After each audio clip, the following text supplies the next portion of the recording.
What's going on, guys? I'm your host from the East Coast, GinaMan94, here to give you guys my WWE Backlash review. Now, like I said, it was going to be a little bit late because I worked pretty much all day today, and I had to come home and watch the show. But overall, I did think it was a pretty good show. It was SmackDown's first standalone pay-per-view with the new era, the new draft, the new roster. So I think they did a pretty good job. Some questionable booking decisions here and there, but I did like, the way it was presented. We had some good wrestling matches and some good storytelling. So let's get into it. So the first match we had was the Women's Six-Pack Challenge for the WWE Smackdown Women's Championship. You had Becky Lynch, Alexa Bliss, Natalya, Naomi, Carmella, and Nikki Bella. This match was just like pure chaos. It seems like when there's multiple people in a match, WWE just does the same thing over and over. And it's not a knock on the women that were in this match because I did enjoy it, but it was just like certain spots, like that turnbuckle powerbomb suplex spot. Like I'm getting real tired of seeing that. It's like, I don't know. It's just like little nitpicks, nothing too bad. The match was okay. Most of them got to do their finishers on each other. Becky Lynch came out on top in this match, and it was weird because I kind of forgot she was in the match. She was like outside of the ring the whole match, and that's what I mean. Like they don't know how to book multiple person matches, and it kind of gets a little shaky at the end. I mean, I'm happy Becky Lynch won. I'm a very big fan of Becky Lynch, and I'm very glad that she won this match. I can see a few storylines coming from out of this. She's probably going to be feuding with probably like Natalya. You got Nikki Bella probably still going after Carmella because the whole match she was just, trying to get her one-on-one with Carmella because Carmella been attacking her. But Carmella was the one attacking Nikki Bella from behind every chance that she got. So I believe that rivalry is going to continue. It's a nice little rivalry. Nikki Bella's probably going to get Carmella over a little bit. Carmella's heel, so she's going to get that heat because, the crowd loves Nikki Bella, so I think it'll work out with them too. And the first draft pick for the women's division on SmackDown won the championship. And I like that storytelling there. Becky Lynch has fought from the streets of Ireland to get where she is today. And she's worked hard and she dedicated herself, and now she's the first ever SmackDown Women's Champion. And I couldn't be more happier for her. Very glad with the result of this match. Just wish she was able to show off a little bit more that she can do because she's a great talent. So this match was alright though. Just a few nitpicks, but other than that. So it was announced earlier that Randy couldn't compete. I guess he was injured or something. I don't know if they were just doing it storyline wise, but they said the match with Bray Wyatt wasn't going to happen. So they had Bray Wyatt attack him backstage and like smash his leg into like a doorway or something to, show he's injured or whatever. So we had the match before you could get to the finals of the Tag Team Championship tournament, which was the Usos versus the Hype Bros. And Hype Bros still aren't getting a reaction. Like, not at all. Like, everybody's seated just watching them. I feel bad for Zack Ryder because, he's worked his ass off in WWE. And then you got, Mojo Rawley, who is just a freaking tank. But they're not getting a reaction. I don't know what's wrong with them. But something's got to change. The Usos came out, and, because they're heel, they attacked American Alpha on SmackDown Live. They came out, no face paint. They came out looking like some Samoan thugs, some Samoan badasses. Like, these two came out all business, no play. And like their entrance, they still have the same theme song, but they just walked to the ring. They didn't smile or nothing. And I like that. I like this little change up in persona they have. Always been a fan of the Usos, face or heel, so whatever they do, I'm fine with it. Match was alright though. They just pretty much destroyed. I mean, they didn't destroy the Hype Bros, but it's pretty much how that went. I already knew that the Hype Bros weren't going to win. The Usos definitely won, and their new thing now is they take out a body part and then they do like the splash off the top rope onto that body part or something, or they get you in a nice little submission to the point where you got to tap out. Like they'll double team that part until you're weak, and I like that. It's new. It's a nice little switch up from what they normally do. So they were able to pick up the victory in this match. They took out Zack Ryder's knee and made him tap out with a little leg lock or whatever. So Heath, Slater, and Rhyno were talking backstage. They were confident they were going to win the titles. And then Heath went off camera, was like, hey man, I'm actually really, really nervous. But the cameras were still rolling. He thought, they had went away. He was like, I ate some food last night and made my stomach hurt, and I've been going all day. You're fine, right? I'm just just going crazy. And then he realized that the cameras are still rolling. He was like, no, I'm just playing, man. Of course we're a little nervous before the match, but that means we're gonna go out there and win. It was just funny. The Miz versus Dolph Ziggler for the Intercontinental Championship match. I got to give this match so much credit. These two worked their ass off in this match. I love this match. I think this match and the main event were the matches of the night. It's hard to choose between the two. If I had to choose one, I think it would be this match. This match had me going. Dolph Ziggler showing off his amateur wrestling background from right here in Ohio, of course. He was doing, ground and pound technical style. It kind of looked like a UFC match for a minute. All the holds and locks he was putting the Miz in was great. And then the Miz, got the upper hand for most of the match and, was going to work on Ziggler, targeting body parts and just doing everything he could. He did a Romero's special, which is that reverse surfboard. He was making fun of Daniel Bryan, which, told the story of Daniel can't do this anymore, so he took a few of his moves to pretty much taunt him. And this was a great match. It seemed like it was over for a minute, but Ziggler heated back up and they went back and forth with each other. The ending was nice. Ziggler went for a super kick, and the Miz was working on his knee the whole match, and he countered him, put him in a figure four. Ziggler fought out of it. Ziggler used everything he could. He finally got the super kick off. Miz got his foot on the rope. He didn't even kick out. He got his foot on the rope, so he just barely got out of that predicament. He barely got out of that pinfall. And then, of course, the Miz did his whole heel thing. The ref got distracted. Maurice sprayed something in Dolph Ziggler's eyes. I don't know if it was like pepper spray or something. But after that, Miz hit the skull-crushing finale and picked up the victory to retain his title. I think their rivalry probably is going to continue. I actually thought, Dolph was going to turn heel after this, but I think their rivalry is just getting started and is going to continue. With the way that, the finish happened. Of course, Miz used his dirty tactics. He had his wife out there. His wife helped him out, retain the title. Dolph's going to be like, you're still a coward. You cowered behind your wife. She was the one that helped you win the match. I had you beat. I think that's the route they're going to go with their rivalry. But all around great match. These guys definitely deserve the credit for the work they put on in this match.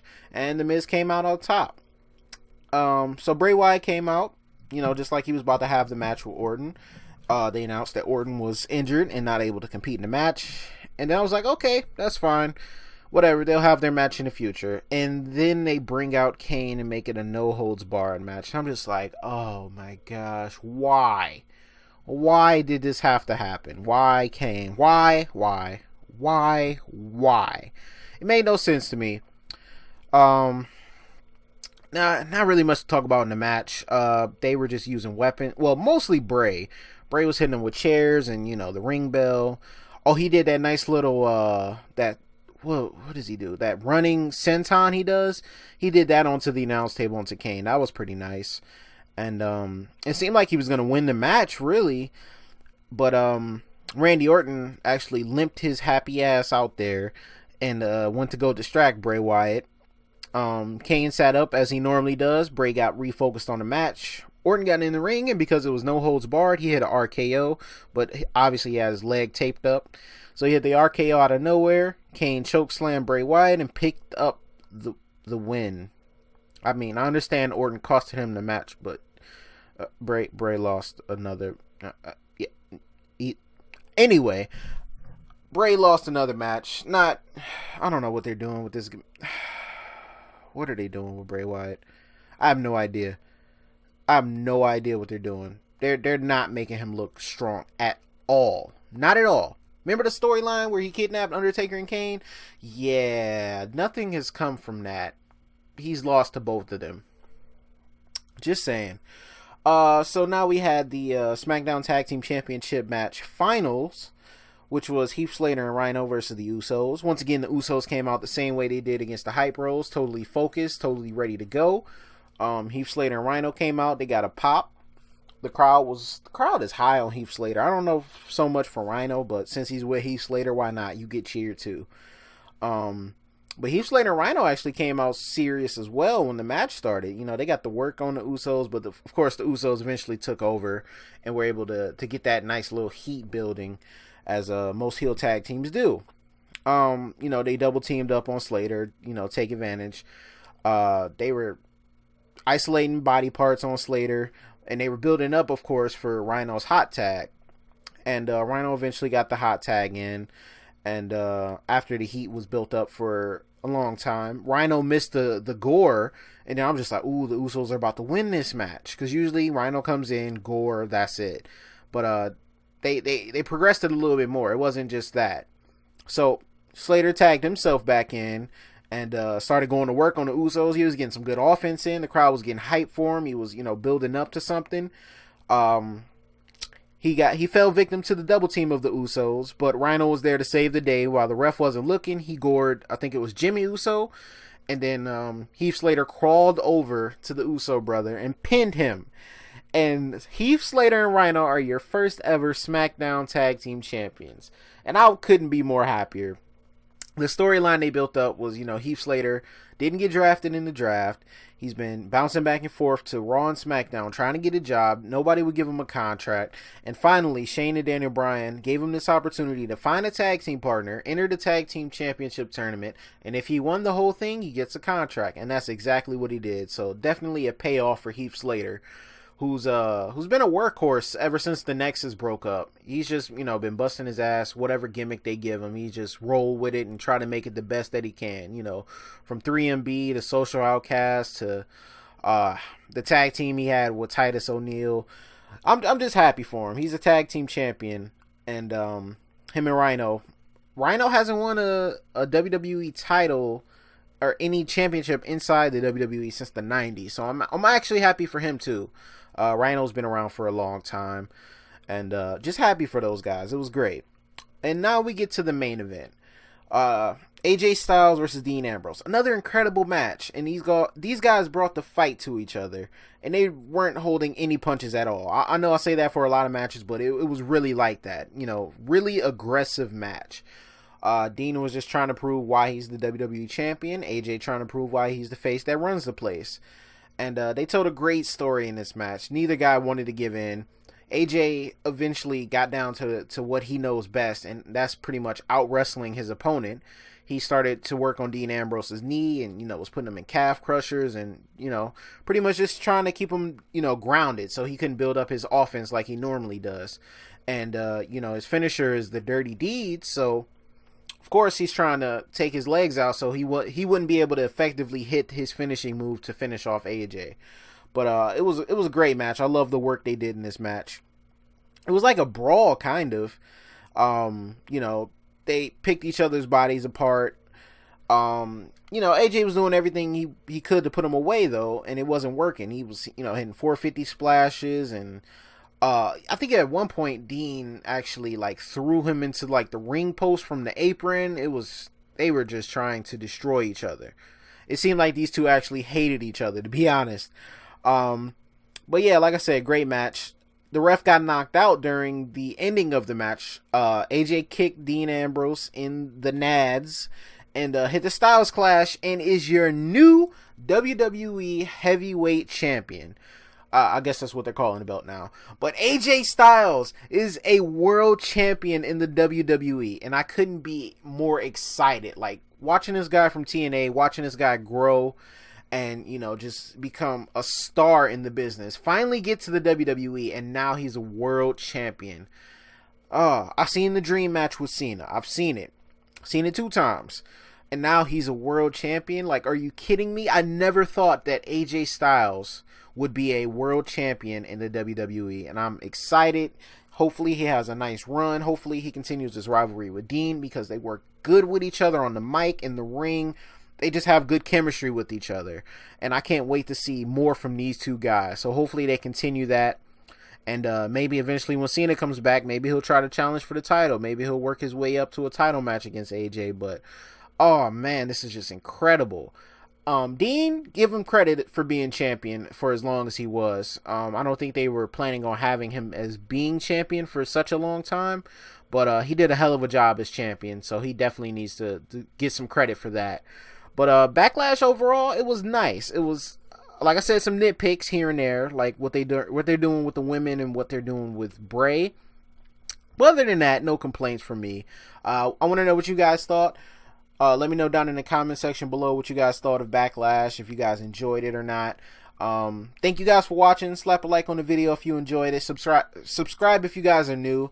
I try to make weekly wrestling videos and, covering Raw and Smackdown. Not so much NXT. It's kind of hard to catch NXT sometimes and review it, so I'm kind of taking a break from it. But every TakeOver special I watch, and I definitely do a review on that.